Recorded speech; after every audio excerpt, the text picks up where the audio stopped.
Was it diplomatic of you to say that if it was left to you, you'd see Israel putting up the heads of the top 100? Not that if it's left to me. If it's left to Israel and that's what they decide to do, I'm perfectly okay with that. But this is your idea, yeah. Was that they put the heads on stakes of the 100 top Hamas leaders.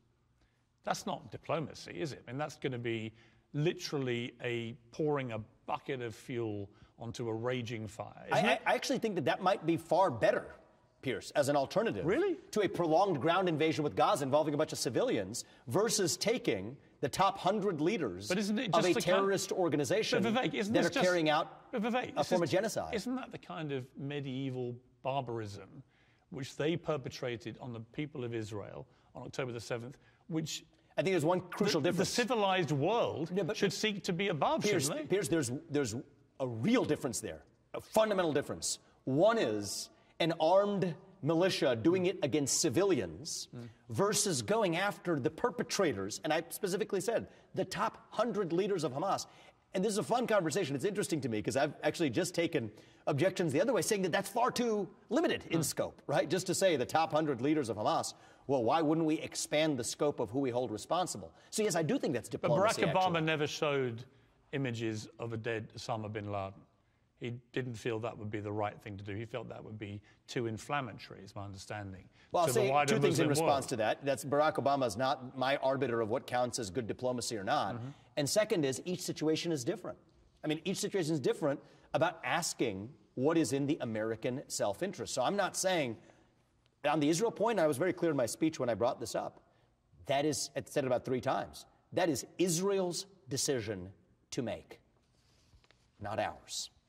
And I think that provides a level of, yes, moral clarity about who the leader of a nation owes an obligation to. David Ben-Gurion had a vision for Israel. Self-sufficiency, makes its own decisions for its own security. George Washington, in his farewell address in the United States of America, had a vision for this nation, the lead founding father of our nation, that we look to the interests of our citizens without foreign entanglements. And I think if we're honest about that, I actually think that opens up greater possibility for peace everywhere because both our allies and our adversaries can actually trust what we say.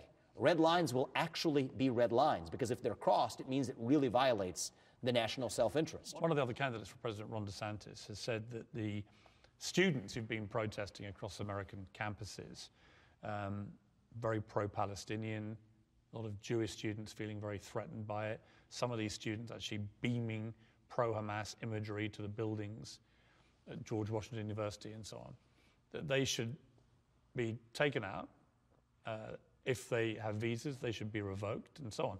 You've said you don't believe in that because of free speech. But again, is there no limit to that free speech? If people are actively supporting and promoting a terror organization like Hamas, isn't that hate speech, not free speech?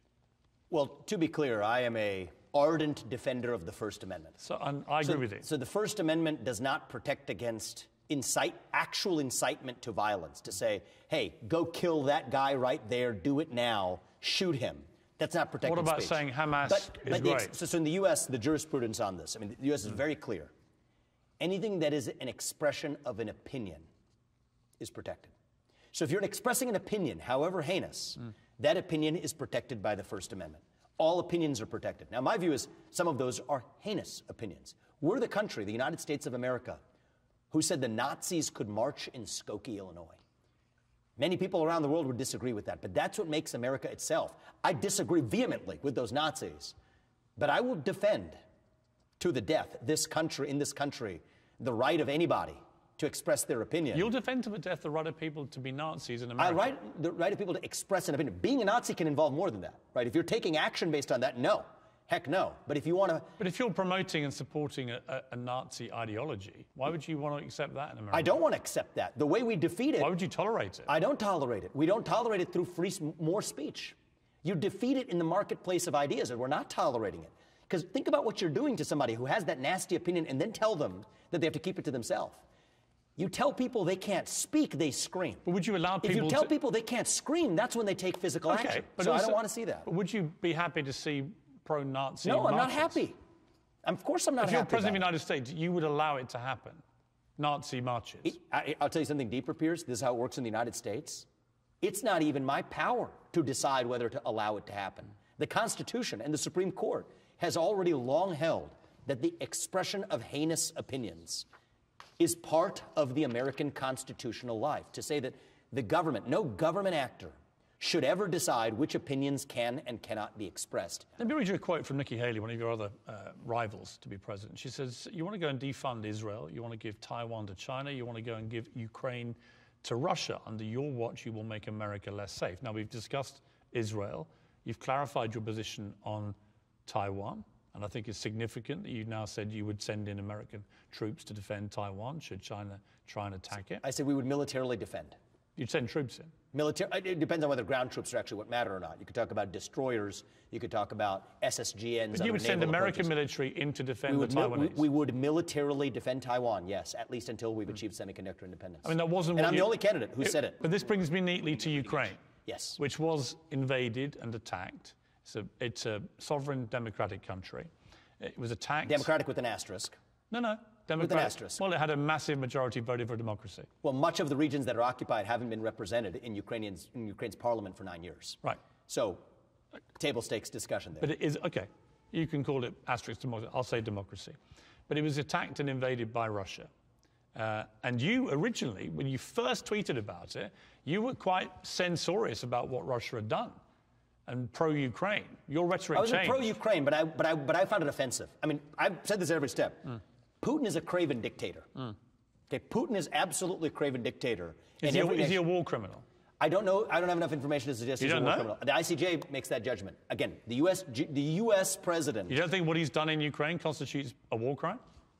Based on what we've seen, a lot of it looks likely to meet the ICJ's test, but I don't think the U.S. president... It meets any test, doesn't it? Well, I think that a lot of people have committed war crimes then, on that basis, right? So you can't just selectively single him out. Well, illegally invading a sovereign country is a crime, isn't it? For us to get on the same page, is Putin an evil dictator? Yes, he is. Just because Putin is bad, does that mean Ukraine is good? No, it does not. Okay, this is a country that has banned 11 opposition parties. This is a country that has consolidated all of its media into one state TV media arm. This is a country that celebrated a Nazi in its own ranks in front of the Canadian Parliament, Zelensky did. This is a country that's effectively threatening the U.S. not to hold its elections unless the U.S. forks over more money. And also against the backdrop, Piers, it's worth wondering why that initial incursion to Kyiv went nowhere, but Luhansk and Donetsk were easily captured without counter-resistance. Why? These are Russian-speaking regions. Many residents there don't even view themselves as part of Ukraine. They view themselves as part of Russia. And for the better part of the last decade, almost 10 years, they haven't even been represented in the Ukrainian parliament. Well, there are large so we have to measure that against that. You would give Putin what he's taken, right? I won't give him anything. There's a deal. What would you give him? I wouldn't give him anything. I would give him a deal. What's the deal he's going to take then? Well, here's the deal. He has to exit his military alliance with Xi Jinping. End the Russia-China military alliance. That's the top threat that the U.S. What's faces. the deal with Ukraine and territory? then in return, what we get is a hard commitment that NATO will not admit Ukraine to NATO. In truth, that's just keeping... But what about the land he's taking? Well, this is the most important part, is the NATO hard... This is what matters most to Putin. There's other parts of this deal I can talk about on both sides. The most important element of each, and then I can go to the second most. The most important element is Russia exit its military alliance with China. We make a hard commitment that NATO not admit Ukraine to NATO, which, by the way, Piers, that violates... We've systematically violated a commitment we made back in 1990. James Baker, the U.S. Secretary of State, made a commitment to Gorbachev. Tell me on this deal. And then here we'd freeze the current lines of control. What? Freeze the current lines of control. You would give Putin everything he's stolen? I wouldn't give him anything.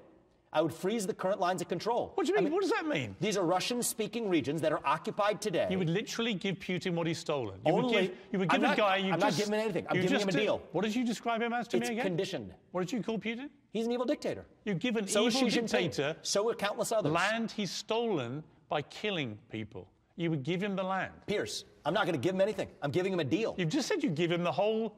I'm not going to give him. That's your word, not mine. I'd give him a deal. What I would do is, we would require Russia to exit its military alliance with China. What threatens the United States of America? What message are you sending? The Russian-China military Vivek, alliance. You're President of the United States, and you say, all right, Vladimir, I know you invaded illegally a sovereign democratic country, and they fought for their freedom. It's not a democratic country. And they fought Ukraine is not a democratic country. And they fought for Ukraine is not a democratic country. I don't agree with you. I mean, I don't agree with you. Look at what they're doing to the Ukrainian Orthodox Church right now. Let me finish this conversation. It's just a myth. Let me finish. But we're having a mythological conversation. Well, you don't think it is. Ukraine is not a democratic country. The people of Ukraine voted for democracy in massive majority Except for the ones that didn't vote that happen to be in the regions occupied by Russia. But you would give this area that they've stolen back to the Russians, right? So you're telling... I would not. You're telling it would be conditioned. You're telling every... I would not do anything other than we get what we want in return. You're telling every evil dictator in the world, you can go and invade any country you like, take whatever land you can in a bloody war for as long as you like. Here's what I find fascinating. And then eventually, I'll just give it to you. How many hours of your show, or minutes, or seconds, have you dedicated to what Azerbaijan has done to Armenia and Nagorno-Karabakh on the different region on the other side of Caspian? Zero is probably the answer, just like every other major member of the media. Why? Because Ukraine has been as successful in selling this Pied Piper myth in the United States as Azerbaijan has. Yet what Azerbaijan just did in Nagorno-Karabakh over the same region, dating back to even September of this year, pin drop silence. So if you're going to apply that standard, you would be applying it far more broadly. But applying your standard as President of the United States seems my standard is stay out of them all. Because if you're in Ukraine for that reason, the United States would be in 10 other conflicts right now. And so you're selectively applying it, if I may say, Piers, not even to the best example you could make, because Ukraine is not a paragon of democracy. Old-fashioned, but I remember in World War II when the Americans came in to help Britain finish off the Nazis. When Pearl Harbor was hit. Yes. So I mean, the hard answer is... Better late than never would be my response to that. Well, America should look after its self-interest. When America was attacked itself, then America did come into the war and did help Britain win it. That's correct. When America was hit, that happened. And thank God they did. And I'm grateful that America and Europe should be grateful that we did. And now NATO can spend maybe 2% of its GDP on military spending, which it's still failing to do. So much for gratitude. So on that point, I agree with you, and I agree with Donald Trump. And he did the right thing. When he said NATO was obsolete, he meant the way the finances are not being paid by a lot of the member countries. They're just not. A majority of them aren't.